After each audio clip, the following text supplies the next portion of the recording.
Okay. I have had such an issue getting out to record, not really getting out to record, but I had somehow put my 128 gigabyte GoPro Fusion memory card, because it needs two of them, but in my editing process I put 128 gigabyte back into my little Zoom recorder, which can't accept it because it has no idea what 128 gigabytes is.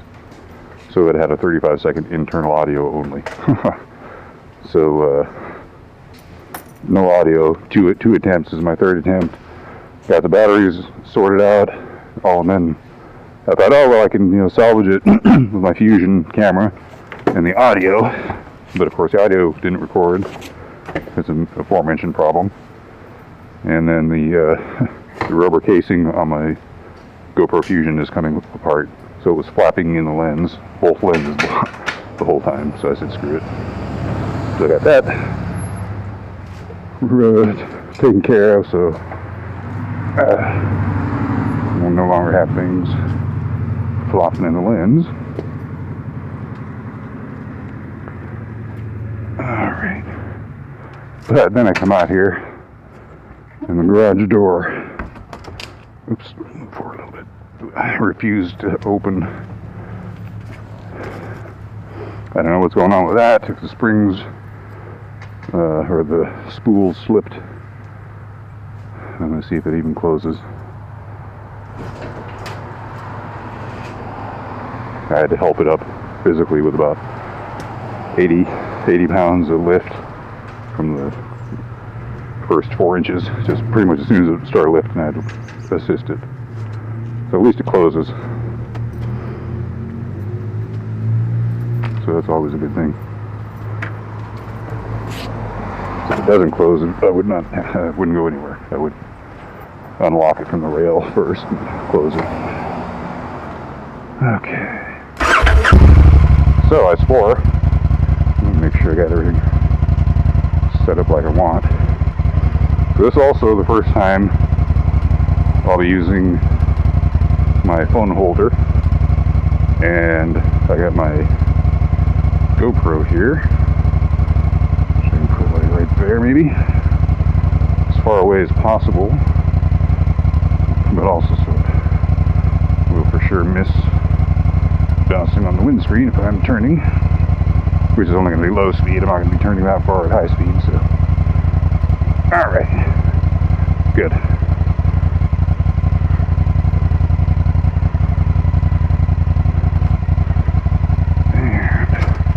So that's where I would get out for a short motovlog.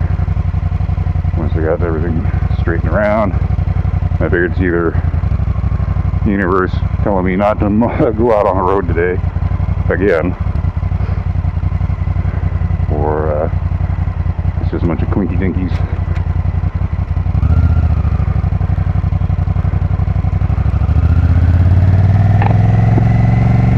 And I'm not superstitious, so hopefully everything is recording this time. It's like all the when I was getting set up for my last ride, with the motovlog, I noticed on the display on the GoPro Fusion that it said only 34 minutes of record time, which is super duper low. I thought maybe there was already stuff on there, so I formatted it and didn't think anything of it. And sure enough, there was the incorrect memory card in there. It was bigger than the Zoom recorder could identify, so my Zoom didn't record the audio, and the camera only lasted a short amount of time because it was using a 32 gigabyte memory card paired up with its normal 128 gigabyte, because they come in, you have to have two of them in the Fusion camera or it won't do anything. And they match only, you know, the recording time is only as good or as large as the smallest memory card.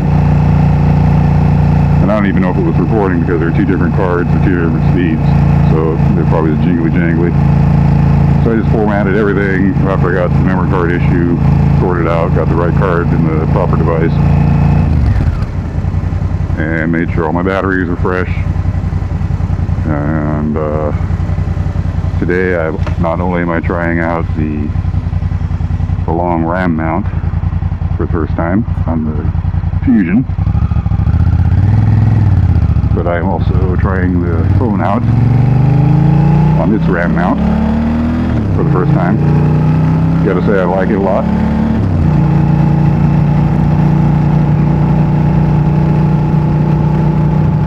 And I'm not sure how much you guys are going to be able to hear of me. The wind got all my vents blocked off. And the recorder usually does a pretty good job of filtering out a lot of it. So I'm going to go up the top way this time, since we're going down the lower route. Or route, depending upon it goes straight. I don't have to stop.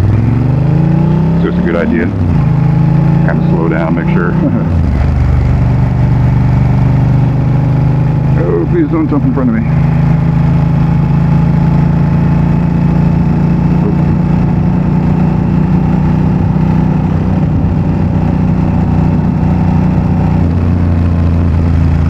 Off the bike.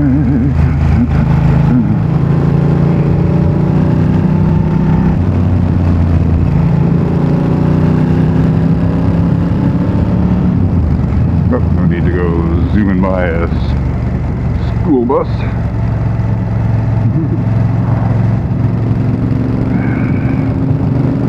Nice and a little bit windy, nice and crisp, kind of blue sky still, sun still trying to poke through. Maybe if by the time I get over to the down to the flatlands there, get about half a tank of gas. I filled up earlier. That was going to be my motovlog. I went and filled up with gas, and then I hit the other side of this road, what I call the lower side. Went down to River Road and went up it, back around.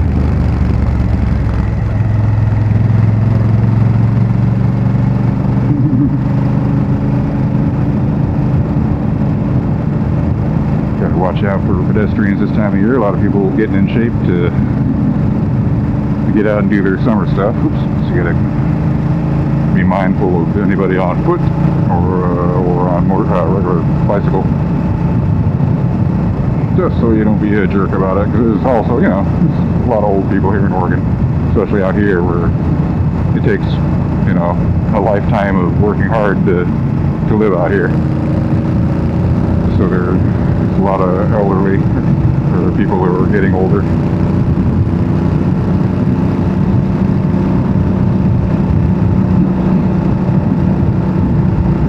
Bike is quite loud.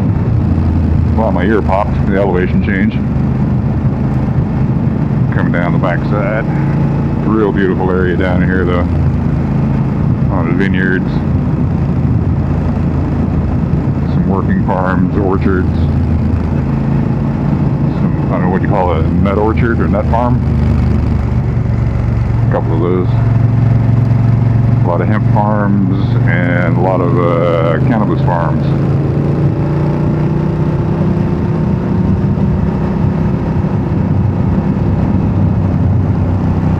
Real beautiful area, though.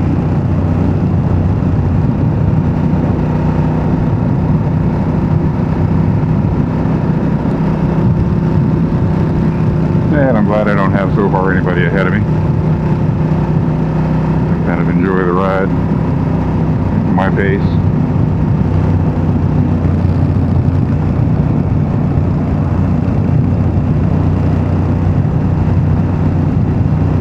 Back, I'm going to turn my high beams on, just because it's that time of day. I want to be that little extra visibility coming in out of here with the sunlight starting to stripe across the roadway. I want to stand out a little better back here. And gotta be careful on this corner here. It's always dirty. Even in the summertime, you gotta be careful. Or at least make sure to run up it a couple of times in each direction to inspect for road debris. Road debris meaning, yeah, we get a lot of deer hits back here.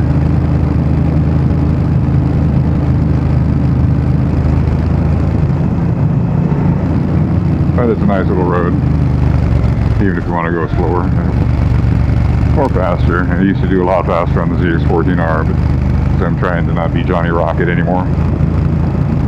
That's the other thing is a lot of the videos I recorded pretty much every ride that I've ever been on the ZX14R, and always in the course of it, you know, because it is the bike that it is, and I'm the rider that I am. You know, I'm not perfect or anything by anybody's stretch of the imagination, but I'm experienced enough to have fun on a motorcycle with 206 horsepower. So I would have fun at felonious speeds, is all I can say. And, you know, just got lucky I didn't get popped for it and spent a few years in frickin' prison just because I was riding fast on a motorcycle in what I consider semi-controlled environments. As far as I don't do it when there's a lot of people around, or that I would ever. I only did it when the highways divided. I didn't have any oncoming traffic to deal with if I had a catastrophic failure. And I would slow down-ish, you know, when I'd go past some cars. I'm not like one of them, you know, the YouTube channels out there where the guys do their highway digs and whatnot, which is fun watching, it's fun to do too. But again, I'm not saying I didn't do those things. I was just paranoid about uploading the videos, because I kind of live in a small city that has a concentration of law enforcement officers. And again, higher population of older people who don't necessarily understand that a motorcycle rider is often in better control, you know, at higher speeds than the average person in a car would ever be. Just because of the physics behind everything. Oh shit. I almost went on off camber roll over there. Whew. I gotta get my crash bars in this thing. Plus I'm hoping the enduro boots I'm gonna be buying offer a little bit extra sole height. Even a half inch would make it a lot better, but that was my fault. I always gotta remember that stop is off camber. So I usually try to swing wide so I can come in and be more pointed downhill for my stop.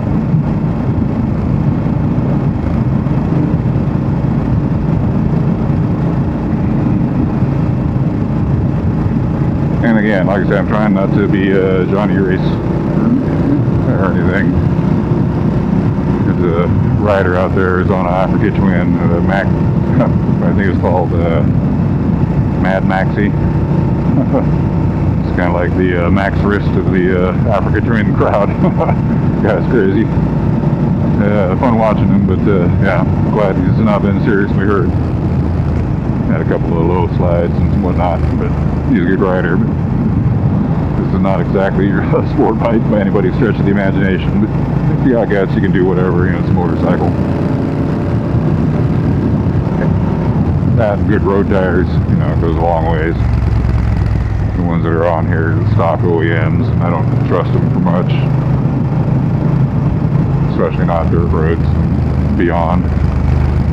So that's going to be one thing I'm going to be doing sooner than later, is going to be switching over to minimum 50/50 tires, but they're going to be as knobby, probably more like the 70% off-road, 30% on. I don't care about mileage. If I have to do them every 5,000 miles, I don't care. Or less even. Buying tires don't bother me. I factor those into the equation, especially knowing the type of tire I'm going to be buying based on the road riding, or the dirt riding in this case, that I'll be doing. So I just factor in how many miles I figure I'm going to ride in between times when I can afford tires, and make sure to have it done. And worst case, always hang on to my OEM tires in case I actually need a replacement.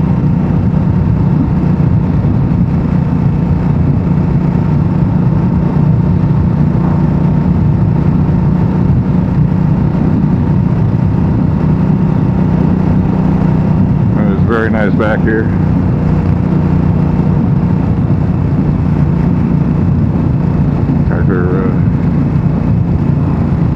They're cleaning up their furrows. Oh, I probably uncovered, we'll probably have to cover them at nighttime so they don't get lost over. So get the vis clean out to make sure the seedlings don't get hurt, frost damaged. Yeah, it's starting to rain out there.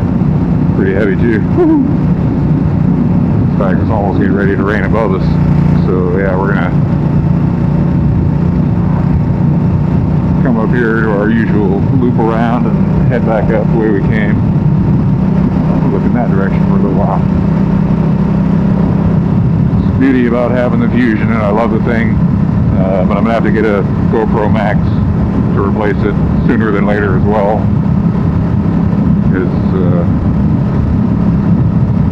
I mean, it's like a 5-year-old camera. Like I said, I bought this pretty much on the first batch of Fusions available here in America. It's one of the first to buy them. The only ones that got it before me were the high-end testers who have better access because of, you know, they're influential YouTubers in the digital camera and digital image capture category. So sometimes those guys got them real early, and also the beta testers, you know, whoever else. As far as consumer ones, I was one of the earliest consumer buyers of the Fusion, and it's been a great camera, and I love it. But I worry that you know, it's going to stop working on me at the inopportune time. So if things work out here, I will be able to replace it. Careful around this corner here, it's always filthy, dirty. That's why they got these little things here.